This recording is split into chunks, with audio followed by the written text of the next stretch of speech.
Hello everyone. कैसे हैं आप सब लोग? आई होप आप सब अच्छे होंगे। ठीक है, अच्छे से पढ़ाई कर रहे होंगे। तो हमने लास्ट क्लास में शुरू कर दिया था ग्रेविटेशन चैप्टर क्लास 9 का। ठीक है, तो आज हम उसमें आगे पढ़ेंगे टॉपिक। आई होप आपको ग्रेविटी और ग्रेविटेशन में डिफरेंस पता चल गया होगा। आज हमें आज हम आपको सबसे जो जिसमें आप कंफ्यूज रहते हैं, मास और वेट। भाई, मास क्या है और वेट क्या है? ठीक है, पहले तो हम वो पढ़ेंगे, फिर दोनों में डिफरेंस क्या है, दोनों चीजें इक्वल हैं या सेम है। ठीक है, आज की क्लास में हमें ये पता चलेगा कि सबसे पहले तो मास होता ही क्या है हमारा। ठीक है, तो रेडी हैं आप लेक्चर के लिए? तो चलिए शुरू करते हैं। सबसे पहले हमारा मास क्या होता है? ठीक है, देखिए बेटा, जो भी चीज है हमारी, ठीक है, मान लीजिए यहाँ पे हमारे पास एक एप्पल रखा हुआ है। ठीक है, उसमें कितनी अमाउंट उस मैटर की प्रेजेंट है, ठीक है, उसको हम बोलते हैं मास। ठीक है, आया आपको समझ में? मान लीजिए मैं अपने बारे में बात करूं या ह्यूमन बींग्स के बारे में हम बात करें। ठीक है, मैं बोलूं मास, तो मास क्या होगा मेरा कि मेरे अंदर 206 हड्डियां हैं। ठीक है, मेरे अंदर जितना हमारा जितना जितनी मैं अंदर चीजों से मेरी हड्डियां हैं, अंदर ब्लड है, मेरा हीमोग्लोबिन है, ठीक है, आरबीसीज है, डब्ल्यूबीसीज है, मतलब मेरे अंदर चीजें जो मैटर जिनसे मैं मिलके बनी हुई हूँ। ठीक है, वो होता है मेरा मास। आया आपको समझ में? ठीक है, कभी भी मैं यहाँ पर रहूं, मैं चांद पर चली जाऊं, ठीक है, मैं सूरज पर चली जाऊं, अगर फ्यूचर में आप साइंटिस्ट बने तो हम जा सकते हैं, बिल्कुल आप ये सोच सकते हैं कि हम सूरज पर चले जाएं। ठीक है, तो मैं किसी भी प्लेनेट पर, मैं दुनिया के किसी भी कोने में, मैं यूनिवर्स में कहीं भी चली जाऊं, ठीक है, मेरा मास अगर मैं 206 हड्डियों से मिलके बनी हुई हूँ तो 206 हड्डियों से ही मिलके बनी रहूंगी। ठीक है, ऐसा नहीं होगा कि वहां आपको आपकी मास की क्वांटिटी अलग अलग होगी। आया आपको समझ में? ठीक है, तो मास क्या होता है हमारा? मास होता है हमारा द अमाउंट ऑफ मैटर जो एक ऑब्जेक्ट की प्रेजेंट होती है। ठीक है, एसआई यूनिट क्या होती है? एसआई यूनिट होती है किलोग्राम। तो मैम हम अपना मास मेजर करते हैं या वेट मेजर करते हैं?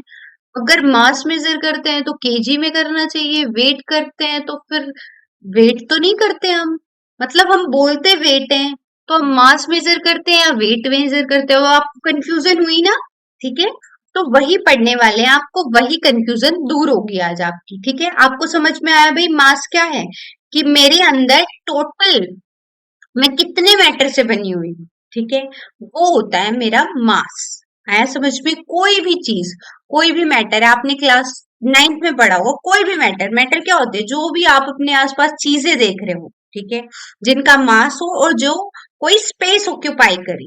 ठीक है, तो वो क्या होती है? हमारी मैटर होती है। ठीक है, मैटर होगा कोई ऑब्जेक्ट तो उसका मास जरूर होगा। ठीक है, अगर कोई चीज मैटर नहीं है तो उसका मास होगा ही नहीं। आया आपको समझ में? ठीक है, तो मास हमेशा हमारा क्या होगा? सेम होगा। ठीक है, ऐसा नहीं होगा कि आपका चेंज हो जाएगा मास कहीं जाएंगे तो आप। ठीक है, तो मास की क्वांटिटी हमारी हमेशा सेम रहने वाली है। मास को किस में मेजर करते हैं हम? केजी में। है आपको इतना समझ में कि मास है हमारी अमाउंट मैटर की, कि कितनी मेरे अंदर प्रेजेंट है, उसको बोलेंगे हम मास। है आपको समझ में? ठीक है, तो मास है हमारा अमाउंट ऑफ मैटर जो एक ऑब्जेक्ट की उसके अंदर प्रेजेंट होती है। आपको समझ में? ठीक है, अब मास हमारा वेट के इक्वल होता है या नहीं होता? मास और वेट सेम है या नहीं है? अब हम वो समझेंगे। पहले आपको समझना पड़ेगा कि वेट क्या होता है। देखिए, लास्ट क्लास में बेटा आपने पढ़ा था कि ग्रेविटी क्या होती है हमारी, कि कोई भी ऑब्जेक्ट है, ठीक है, किसी भी ऑब्जेक्ट पर हमारी अर्थ क्या कर रही है? फोर्स लगा रही है। ठीक है, अर्थ जिस ऑब्जेक्ट पर जितनी फोर्स से फोर्स लगा रही है, ठीक है, कोई भी हमारा ऑब्जेक्ट है, हमारी अर्थ उस पर फोर्स लगा रही है। ठीक है, जितनी उस ऑब्जेक्ट पर अर्थ की फोर्स लग रही है वही होता है हमारा क्या? वेट। आया समझ में आपको? वेट किस वजह से होता है हमारा? अर्थ की फोर्स की वजह से। ठीक है, अर्थ की फोर्स हमारी तरफ किस तरफ लग रही है? Downward direction. ठीक है, तो किसी भी ऑब्जेक्ट का हमारा वेट किस वजह से होगा? उस वजह से होगा उसकी हमारी की उस पर कितनी फोर्स लग रही है। ठीक है। अगर आप पोल पे जाएंगे, ठीक है, या इक्वेटर पे जाएंगे, ठीक है, अर्थ की, मैंने लास्ट क्लास में बताया था अर्थ की अलग अलग शेप होती है, तो आपका वेट भी वेरी करेगा, कि अलग अलग होगा। आया आपको समझ में? वेट क्या होता है? हमारा मास इनटू में जो अर्थ अपनी ग्रेविटी लगा रही है, एक्सेलरेशन ड्यू टू ग्रेविटी। आया आपको समझ में? ठीक है, तो वो होता है हमारा वेट। अब पूछ रहे हैं हमारा कि वेट जो हमारा होता है किस पे? मून पे। वो हम क्या बोलते हैं? जो हमारा वेट होता है मून पे, वो हमारी अर्थ का कितना होता है? 1/6। मतलब आया आपको समझ में? कि अगर आपका यहाँ पे वेट कितना है, अगर हमारा यहाँ पे वेट है 60 kg, मान लीजिए आपका यहाँ पे वेट है, सॉरी, अगर यहाँ पे आपका वेट है, हमारी वेट की एसआई यूनिट क्या होती है? वेट की एसआई यूनिट होती है हमारी न्यूटन। ठीक है, अगर देखिए, अगर आपका यहाँ पे हमारा कितना है? 60 न्यूटन आपका वेट है। कहाँ पे? अर्थ पे। अर्थ पे हमारा 60 न्यूटन वेट है, तो अगर हम मून पे जाएंगे तो हमारा मून पे वेट होगा उसका 1/6। आप उसका 1/6 कर देंगे, उसका 1/6 करेंगे तो हमारा कितना आएगा? करो, कितना आया हमारा? Is equal to 10 newton. ठीक है, तो हमारा जो है अर्थ पे वेट हमारे मून के वेट का कितना होता है? 6 गुना होता है, 6 गुना होता है। अब हमें कैसे पता चला? आया आपको समझ में कि वेट जो है हमारा मून पे हमारे अर्थ के कंपैरिजन का 1/6 होगा। क्यों होता है ऐसा? क्योंकि मून पे बेटा जो ग्रेविटी होती है, अब मून भी अट्रैक्ट कर रहा है, लेकिन मून जिस फोर्स से अट्रैक्ट कर रहा है वो अर्थ की फोर्स का 1/6 है।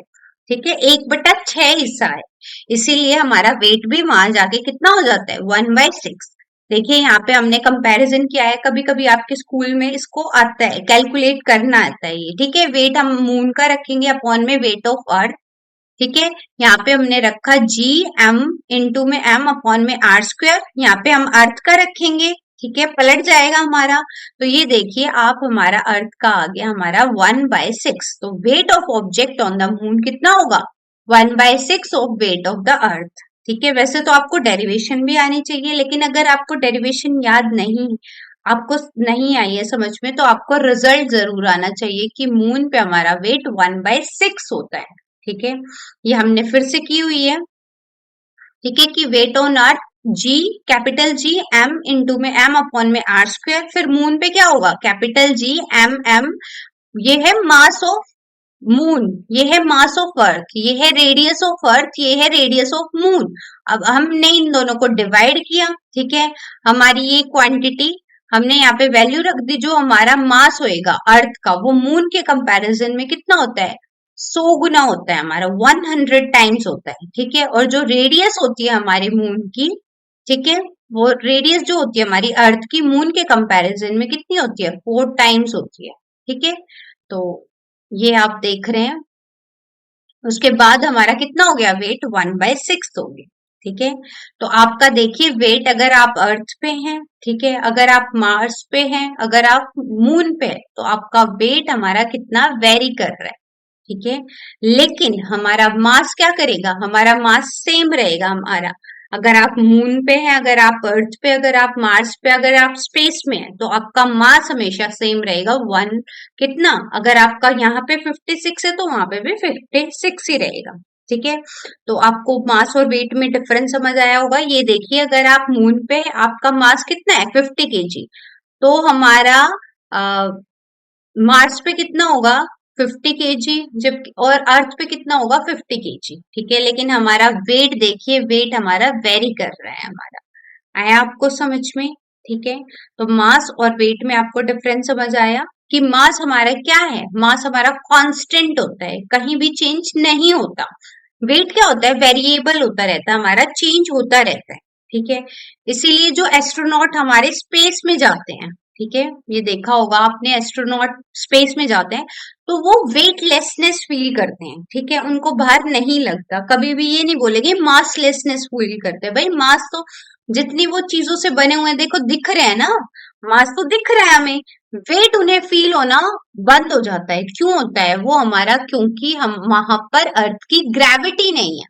वहां पे ग्रेविटी नहीं है तो फोर्स कोई नहीं लग रही, कि फोर्स नहीं लग रही, तो उसकी वजह से आपको वेट अपना जीरो फील होता है, ठीक है। तो जिन बच्चों को लग रहा है हमारा ज्यादा वेट है, ठीक है, तो जल्दी से एस्ट्रोनॉट बने, ठीक है, मून पर जाए या फिर स्पेस में जाए, ठीक है, तो आपको कम फील होगा। अब वेटलेसनेस को हमारा lightness, buoyancy, zero gravity, fulfilness, तो ये बहुत सारे नाम से भी हम जानते हैं, ठीक है। अब हम बात करेंगे एक केस की, ठीक है। अब आपको अर्थ पे, मैम हमें तो मैम अर्थ पे फील करना है कि जीरो ग्रेविटी, मेरे को अर्थ पे वेट फील ना हो, ठीक है, या फिर मेरा कम कम ज्यादा हो जाए, तो कैसे होता है? तो आप समझिए, जब आप किसी लिफ्ट में मूव भी कर रहे हैं ना बेटा, उस टाइम भी आपका अर्थ, आपका जो वेट है वो हमारा वेरी करता है, ठीक है।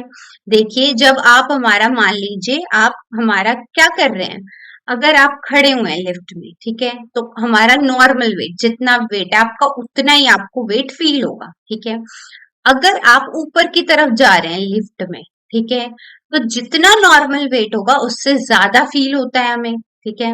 और अगर आप लिफ्ट में नीचे की तरफ ही आ रहे हैं, तो जितना आपका वेट है उससे कम वेट फील होता है।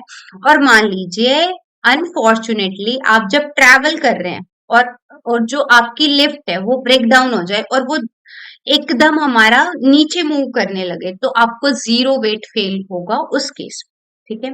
अगर हमारी लिफ्ट ब्रोकन हो जाए, ठीक है, तो हमारा उस टाइम हमारा जीरो वेट फील होता है हमें, ठीक है।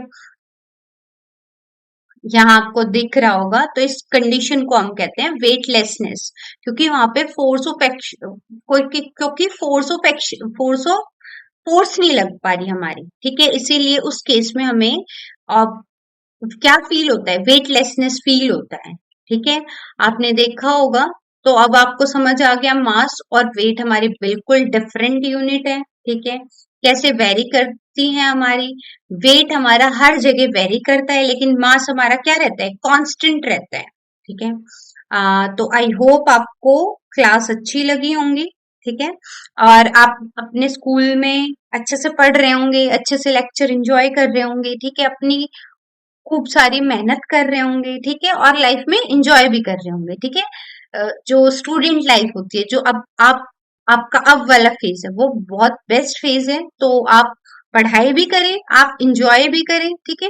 आप बेटा टारगेट स्टडी करें। बहुत सारे बच्चों को देखा है जो क्या करते हैं कि हमें तो 4 घंटे लेके बैठे रहना है बुक, ऐसे नहीं पढ़ना है, ठीक है। अगर आपको, आपका ये है कि आज मेरे को इतना टॉपिक इस सब्जेक्ट का खत्म कर लेना है, ठीक है, तो टारगेट स्पेसिफिक स्टडी करें, ठीक है।